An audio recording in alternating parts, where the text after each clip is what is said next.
Certainly amongst those who've had a chance to try out this lens, pre-production units at least, well, the praise has been pretty unanimous. I haven't had that chance yet, but I can offer my general impressions, having talked to those who have used it, and I've perused the specs, and I've listened to Nikon engineers' rationale behind the design of this lens, and I can also add a personal anecdote about my philosophical relationship to the concept behind Plena.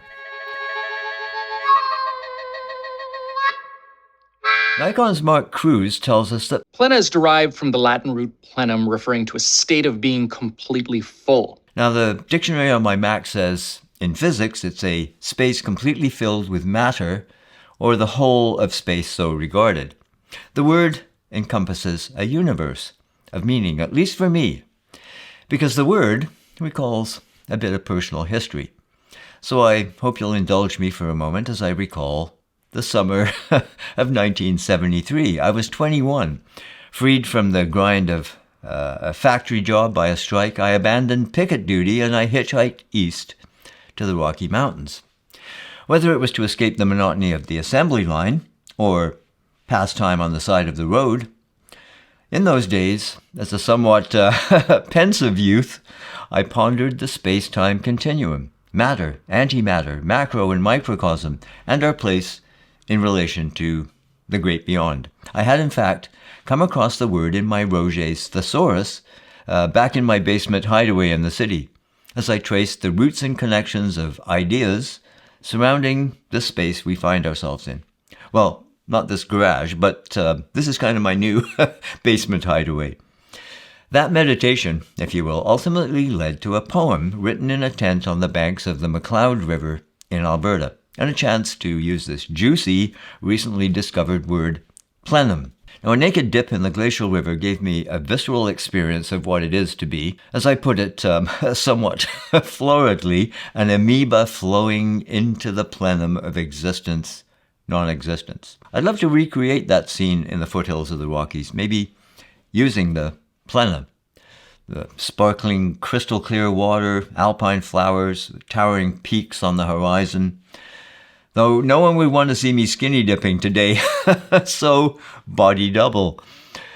What can be said about the bokeh of this beast other than it's very creamy, very creamy? Well, there's more to it than that. Much has been made of the perfect spherical nature of the bokeh balls right across the frame, and that is, for sure, at its core, a marvel of lens design. I don't know exactly what it takes to achieve that, but I'll take it at face value that the Plena's large rear element, made possible by the enormous dimensions of the Z-mount itself, delivers light to the extreme edges of the frame. Kudos to the design team, for whom this must have been something of a triumph. I did notice in reviewing videos Nikon have released on the Plena journey that the first Plena prototype was massive, and it really is a testament to their triumph that we now have this relatively compact realization of their dream. A dream lens for many. With an 82mm filter thread like the 50mm f1.8s and the lens that wowed us with its beautiful rendering just 6 months ago, the 85mm f1.2s, I really appreciate that spec since all my filters are standardized to that size. But does it matter in the end that bokeh balls don't exhibit lemon-shaped distortion at the periphery or onion skin effect? There's a lot of fruit and vegetable references in this science, isn't there? But yeah, some people use anamorphic lenses to introduce oval bokeh and lens flares. Plena avoids all that jazz with these feats of optical wizardry, 16 lens elements in 14 groups, 11 fantastic crazy-looking aperture blades, the latest Nikon coatings, meso amorphous coat, anti-reflection coating, and Arneo coat, which is also used to reduce ghosting and flaring. The point is that this lens is another brush in the artist's quiver, and really, whatever its name and connotations we attach, it might equally be called an impressionist lens for the way it can create those dreamy images characterized by the most amazing transitions between sharp and blurred areas, whether that's in the foreground or background. That effect really is a marvel, And perhaps because this lens, I think, is such a new benchmark in that respect, and we're already seeing, just from images drawn from first experiments made for the launch, just how photographers can take advantage of what it offers. As for its focal length, I know 135mm is a valued lens amongst many photographers, and there's been calls for it since the Z mount debuted.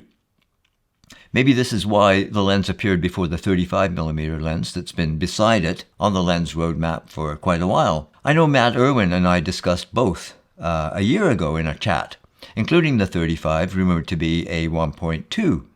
I wonder if it'll be part of this Plena group, shall we call it, assuming Plena is not just a one-off.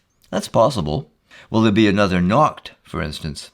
Can you imagine a 35mm 0.95 or 1.0? You'd probably need a very strong assistant to help mount that. Then again, seeing what they've done with this, and what looks like pretty fast autofocus to boot, driven by stepping motors, you never know. Price is obviously an important factor.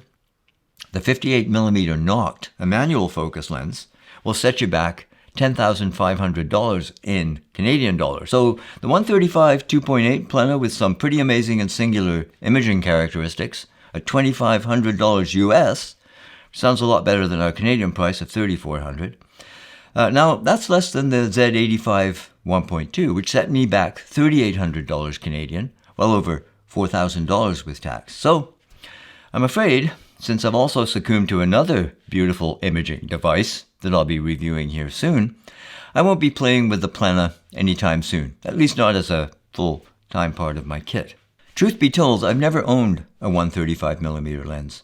Way back in the 80s, I did use one a fair bit. A family member owned a Series E 2.8, a really great lens, actually, looking back. It had the same innovative built-in lens hood that was feature of the short telephoto I eventually bought soon after.